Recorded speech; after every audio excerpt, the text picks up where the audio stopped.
Tiempo de la mesa de investigación contra Línea Sin Censura TV. Hoy muy contento de recibir en nuestros estudios a Nancy Flores y al maestro Miguel Vadillo. Nancy, buenas noches, ¿cómo te va? Buenas noches, Vicente, buenas noches a la audiencia. Pues aquí muy contenta en la mesa de Contra Línea Sin Censura. Listos, Miguel, ¿cómo te va?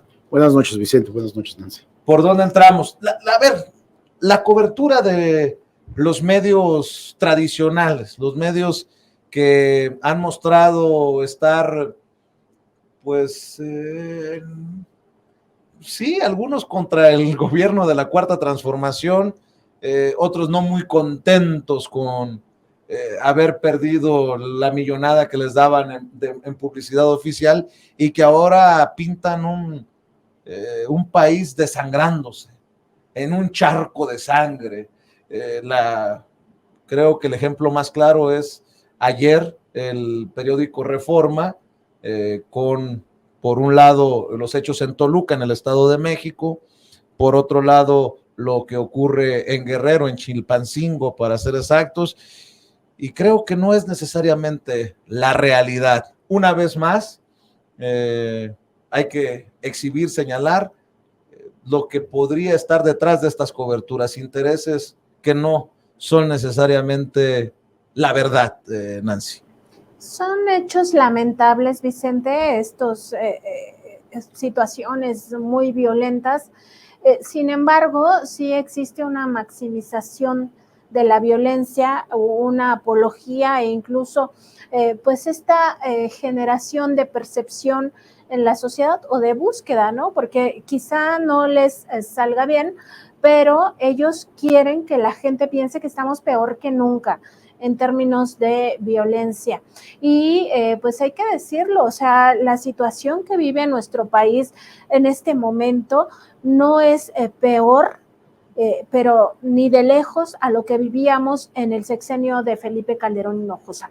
Y no lo es básicamente porque hay que recordar cómo en aquel momento, en aquellos años tan terribles de aquella crisis humanitaria tan profunda, una espiral de violencia que no se acababa, sino por el contrario, nos hundía aún más, empezamos a normalizar la violencia.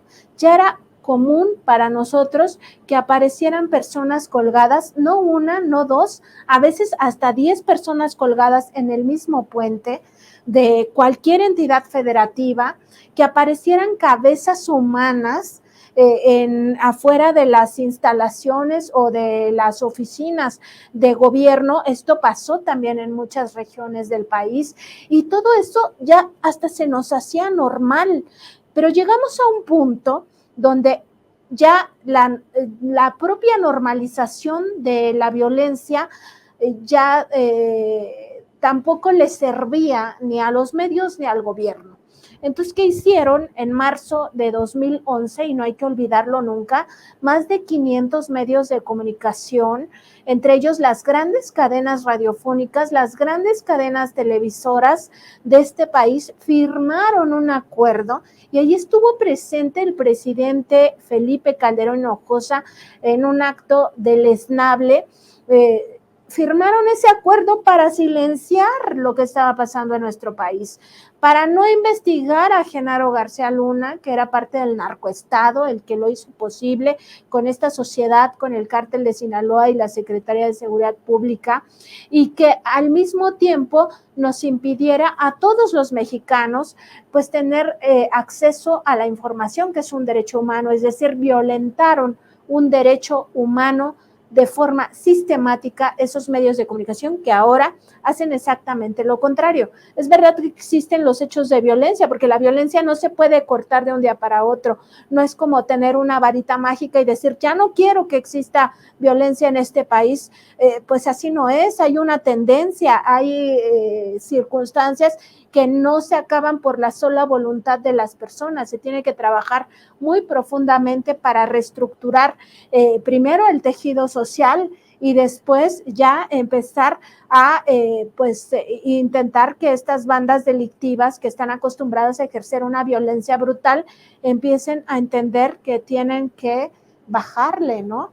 Entonces, no es así, pero tampoco estamos en aquellos escenarios. Para mí sí es muy sintomático de la prensa actual que estén ahora pues agarrando este tema, y además también hay que pensar en un posible sabotaje de cara a 2024. No hay que olvidar que los grupos conservadores históricamente han estado relacionados también con grupos criminales, con grupos violentos. Entonces puede ser que muchos de los actos violentos que ocurran de aquí a 2024 en realidad sean generados por estos conservadores que quieren retomar el poder.